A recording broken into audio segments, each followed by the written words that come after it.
Radio Taïwan International, les joies de l'éco-construction. Bonjour à tous, c'est Sasa au micro de RTI qui vous souhaite la bienvenue pour ce nouvel épisode des joies de l'éco-construction. Aujourd'hui, je vais vous parler du plus grand casse-tête des amateurs d'éco-construction à Taïwan. C'est bien évidemment de trouver un endroit où construire et aussi de pouvoir y rester. En effet, acheter un lopin de terre est tellement cher à Taïwan que les éco-constructeurs sont souvent locataires et les relations avec les propriétaires sont parfois difficiles. J'ai connu de nombreux projets qui se sont terminés pour cette raison alors que de magnifiques lieux avaient été construits en matériaux naturels. Aujourd'hui, je vais vous parler d'un projet mené par Qing Shao, une femme débordante d'énergie. Quand je l'ai rencontrée il y a 1 an et demi, elle venait de commencer avec des volontaires un projet de rénovation dans l'ancien village de garnison militaire Jianye Xinchun dans le quartier de Zuoying près de la gare TGV de Kaohsiung. Cela faisait longtemps que je voulais aller y faire un reportage et quand j'ai enfin pu y aller en décembre, Qing Shao m'a appris que ce projet allait prendre fin. Vraiment dommage. Les partenaires qui avaient demandé à Qing Shao de donner un coup de main ont changé d'avis et finalement ne voulaient plus coopérer. Mais quand j'ai vu tout ce que Qing Shao et les volontaires avaient réalisé, je me suis dit qu'il fallait quand même faire un reportage, ne serait-ce que pour rendre hommage à leur magnifique travail. Qing Shao est une femme qui a une grande force de caractère et adore vivre près de la nature.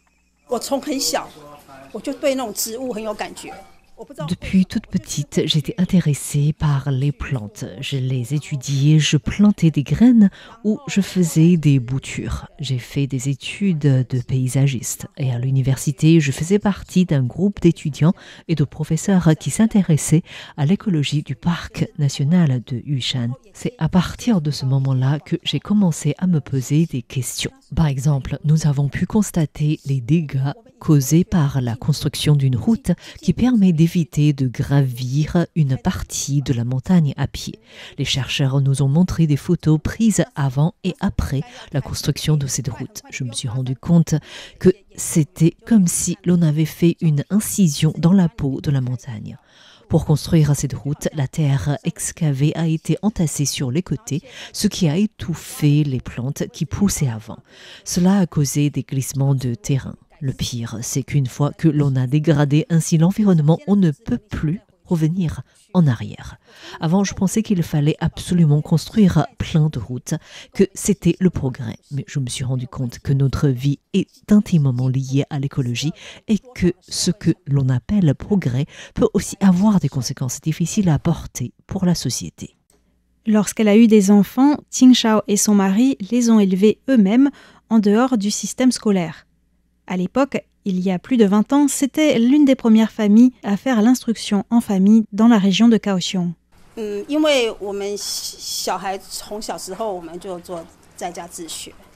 Nous avons élevé nos enfants à la maison depuis tout petit. On voulait qu'ils puissent grandir au contact de la nature et de la société.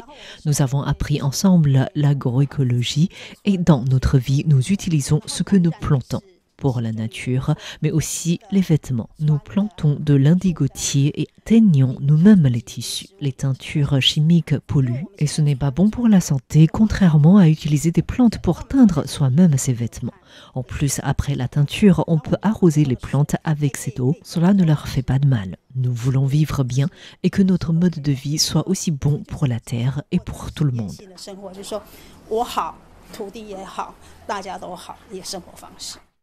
Avant d'entreprendre ce projet, Qing Shao avait déjà rénové une autre maison dans le même quartier, une vieille maison japonaise. En fait, avant l'arrivée des Continentaux après la Seconde Guerre mondiale, il y avait là, à l'époque de la colonisation japonaise, des résidences pour des officiers de la marine japonaise, car un port militaire était en construction à Zuoying au début des années 40. Alors, quand le ministère de la Défense a voulu vendre les terrains il y a quelques années, le bureau de la culture de la ville de Kaohsiung a fait remarquer la valeur patrimoniale de ces anciennes maisons japonaises.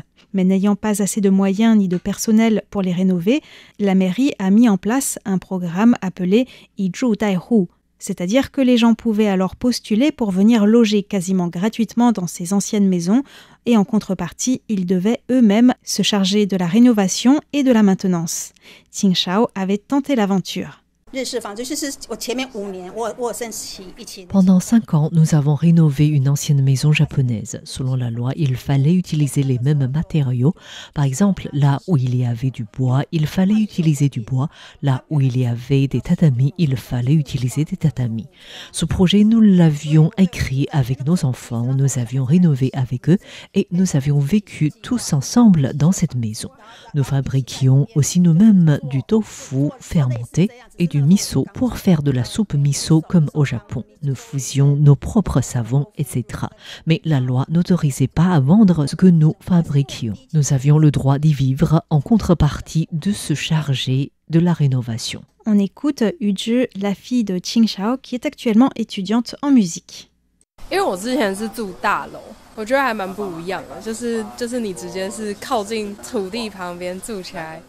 Avant, j'habitais dans un grand immeuble.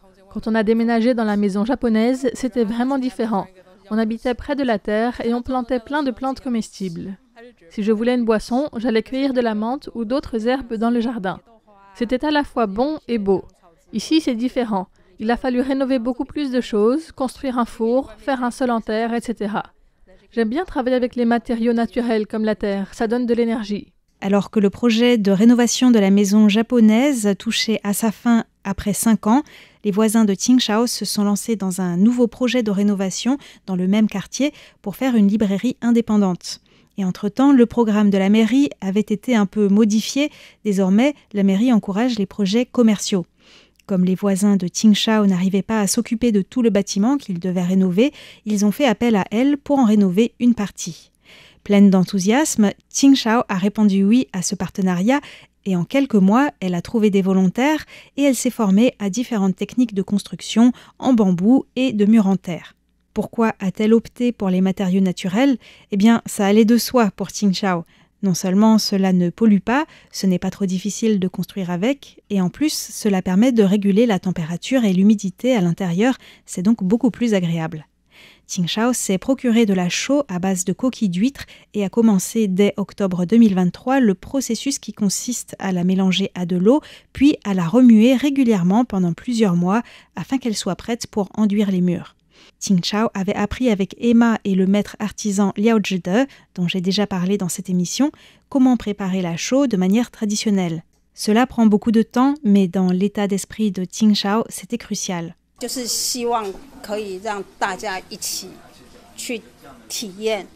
Ici, on voulait faire l'expérience de la vie en lien avec la nature. Donc, si l'on avait embauché une entreprise pour faire l'enduit de finition, nous n'aurions pas expérimenté par nous-mêmes tout ce processus autour de la chaux.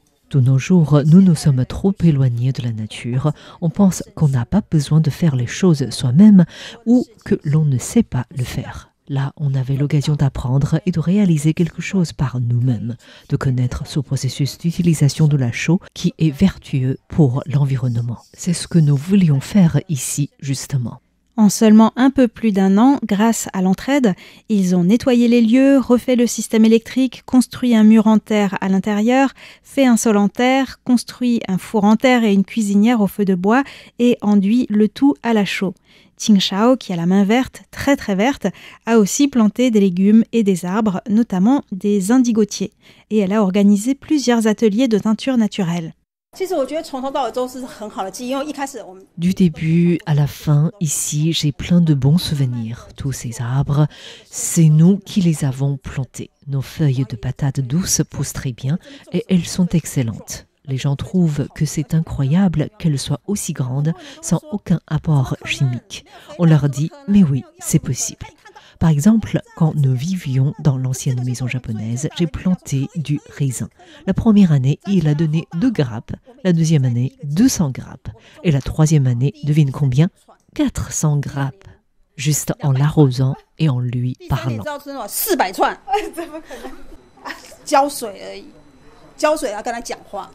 Il faut parler aux plantes. Oui, quand tu le vois tous les jours, tu lui dis par exemple « Qu'est-ce que tu pousses bien ?» En plus, ici, on mange ou on boit directement ce que l'on cueille. Nous faisons de la tisane avec les herbes pionnières que l'on fait sécher et des fleurs de Hedychium. Tout le monde adore ça. La nature nous donne tout ce dont on a besoin. Pour la poignée de la porte du four, j'ai aussi utilisé une branche de jaboticaba. C'est un arbre dont les fruits ressemblent à des raisins, mais qui poussent sur les branches et le tronc. J'ai planté de l'indigotier pour la teinture, mais c'est aussi une plante médicinale.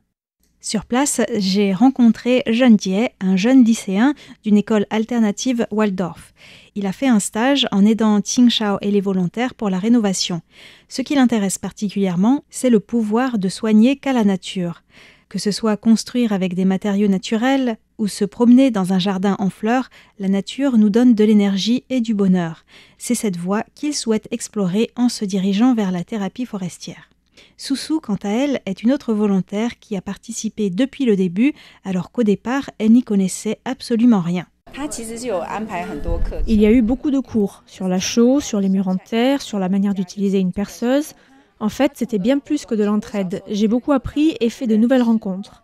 Tout ça me rappelle mon enfance. J'ai grandi à la campagne. On utilisait aussi une cuisinière au feu de bois et on chauffait même comme ça l'eau de la douche. J'ai vu ma grand-mère cueillir des plantes pour les sécher, pour les cuisiner, etc. Mais ce n'est qu'ici que j'ai appris plein de connaissances sur les plantes. On se sent un peu à la campagne ici. J'adore cet endroit. C'est vraiment Qingshao qui a lancé la dynamique. Moi, je n'en aurais pas été capable. Elle déborde d'idées. Je ne fais que suivre et c'est déjà bien. Elle a même trouvé de la paille bio pour construire le four. L'odeur de la paille m'a rappelé mon enfance à la campagne. Quand je pense à toute l'énergie qu'il a fallu pour mettre tout cela en place et à ce lieu devenu magnifique, on s'y sent bien dès qu'on passe la clôture, je ne peux pas m'empêcher d'avoir un pincement au cœur. En plus, les partenaires de Qingshao, qui avaient au départ fait appel à elle, lui ont dit qu'ils n'aimaient pas la verdure. Ils vont donc tout bétonner et ils ont d'ailleurs déjà commencé dans une partie de la cour. Quant au four et à la cuisine au feu de bois, ils lui ont dit que cela ne les intéressait pas. Quand on n'a plus les mêmes objectifs, il n'y a rien à faire, m'a dit Qingshao. Nous ne pouvons que partir. Le plus important, ce n'est pas l'endroit, mais les gens. Car si on ne peut pas accomplir ce que nous avions envie de faire, ça ne sert à rien de rester. Nous ne serions pas heureux. Le 31 décembre, Ling Xuan, volontaire qui avait participé depuis le début, a partagé ses réflexions émouvantes sur les réseaux sociaux. En repensant à cet endroit qui était autrefois une ruine, nous l'avons réhabilité ensemble, marché sur ce sol en terre battue et partagé tant de bons moments qui ne disparaîtront jamais. Le fait de connaître chaque personne, chaque mur et chaque plante ici a enrichi ma vie et l'âme de cette vieille maison. En fait, ce qui soutient réellement le toit, c'est la détermination commune d'un groupe, a-t-elle écrit. On écoute Qingshao au sujet du fait qu'il faille quitter ce lieu. Je suis très émue parce que les gens qui sont venus aider ici sont des personnes d'horizons différents. Le processus était long. Certains n'ont pas pu participer du début à la fin et ont parfois donné un coup de main seulement pour une seule étape. Tout a été fait par des amateurs. Les murs, le sol, le four, etc. Donc, où que je regarde, je suis très émue parce que cela me rappelle que nous avons fait cela ensemble. Le plus important, c'est qu'au fil du temps, nous avons tissé des liens d'amitié. Qingshao ne regrette pas d'avoir utilisé des matériaux naturels pour la rénovation et la construction du four. Si les anciens partenaires veulent maintenant le détruire, cela ne fera pas de déchets. Contrairement au béton, ça retournera tout simplement à la terre. En tout cas, si un autre projet intéressant se présente, Qingshao a déjà un groupe de volontaires, devenus des amis, prêts à l'accompagner dans une nouvelle aventure. C'est notamment le cas de Qiuhua. J'aime beaucoup venir ici, travailler avec mes mains, rencontrer de nouvelles personnes. On ne nous dit pas « tu dois faire ci ou faire ça ». On regarde ce que font les autres, ce qui manque, et on va les aider. C'est un fonctionnement organique. C'est Qingdao qui a initié cela. Elle a pu rassembler tellement de gens d'horizons différents. Je suis très émue quand je pense que nous avons commencé de zéro, voir tout ce qu'on a accompli. Je souhaite vraiment qu'il puisse y avoir plus d'endroits comme ça à Taïwan.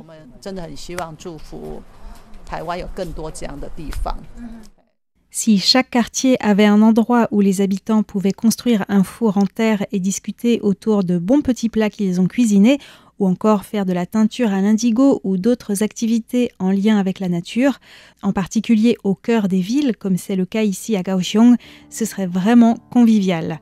Ça me rappelle d'ailleurs la série sur les tiers-lieux. En tout cas, cela permettrait à chacun d'exprimer sa créativité et cela nous rapprocherait aussi de la nature. C'est ce dont les gens ont le plus besoin dans la société actuelle, selon Thiohua.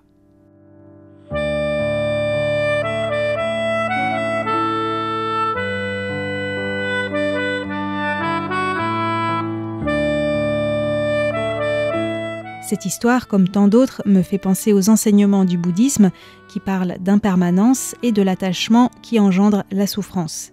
Mettre fin à une telle aventure n'est pas facile, mais l'accepter permet de reconnaître ce qui a été accompli pour continuer à vivre d'autres belles aventures.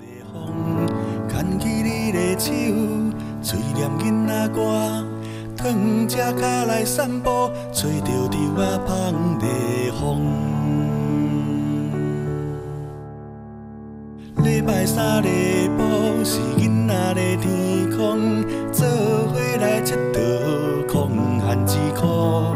溪水冷吱吱，心凉味透开。熬好一只蛇船啊，放落溪底流向大海。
思念厝内辛苦的